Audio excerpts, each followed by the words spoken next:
السلام عليكم ورحمة الله وبركاته. الحمد لله وحده والصلاة والسلام على من لا نبي بعد أما بعد. عن أبي هريرة رضي الله تعالى عنه قال رسول الله صلى الله عليه وسلم من غدا إلى المسجد أو راح أعد الله له نزله في الجنة كلما غدا أو راح. আবু হুরায়রা রাদিয়াল্লাহু তাআলা হতে বর্ণিত, রাসূল সাল্লাল্লাহু আলাইহি ওয়াসাল্লাম বলেছেন,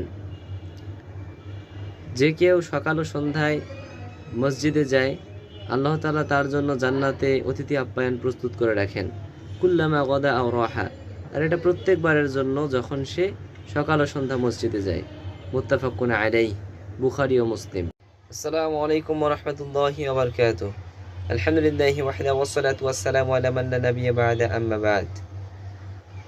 মহান আল্লাহ তাআলা কুরআনুল কারীমের 103 নম্বর সূরায় বলেন, সূরাতুল আসরে বলেন, ওয়াল আসর, সময়ের কসম, ইন্নাল ইনসানা লাফি খুসর, নিশ্চয়ই মানুষ ক্ষতির মধ্যে রয়েছে, ইল্লাল্লাযীনা আমানু ওয়া আমিলুস সালিহাত ওয়া তাওয়াসাউ বিল হাক্কি ওয়া তাওয়াসাউ বিস সবর, কিন্তু তারা ব্যতীত যারা ঈমান এনেছে, নেক আমল সমূহ করেছে, সৎ আমল সমূহ করেছে এবং মানুষকে সত্যের উপদেশ দিয়েছে ও ধৈর্যের। আসসালামু আলাইকুম ওয়া রাহমাতুল্লাহি ওয়া বারাকাতুহু। আলহামদুলিল্লাহি ওয়াহদাহু ওয়াসসালাতু ওয়াসসালামু আলা মান লা নাবিয়্যা বা'দা আম্মা বা'দ। সৃষ্টির মধ্যে সেরা জীব কারা? আমরা সকলে জানি যে সৃষ্টির মধ্যে সেরা হচ্ছে মানুষ। এই কথাটি ভুল, এটা একটা চরম মিথ্যে কথা। সৃষ্টির মধ্যে সেরা হচ্ছে তারাই। আল্লাহ রাব্বুল আলামিন বলেন 98 নম্বর সূরা সূরাতুল বাইয়িনার 7 নম্বর আয়াতে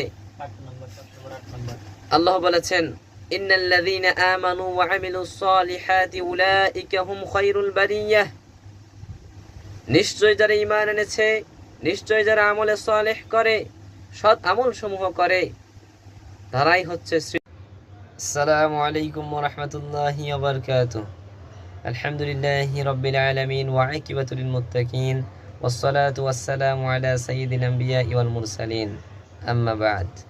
মহান আল্লাহ তাআলা কুরআনুল কারীমের 2 নম্বর সূরা সূরাতুল বাকারার 28 এবং 29 নম্বর আয়াতে বলেন, কাইফা তাকফুরুনা বিল্লাহ, তোমরা কিভাবে আল্লাহকে অস্বীকার করছো, ওয়া কুনতুম আমওয়াতান ফাহইয়াকুম, তোমরা তো মৃত ছিলে, অতঃপর তিনি তো তোমাদেরকে জীবন দান করলেন, সুম্মা ইউমীতুকুম, অতঃপর তিনি আবার তোমাদেরকে মৃত্যু দিবেন, সুম্মা ইউহয়ীকুম, এরপর তিনি আবার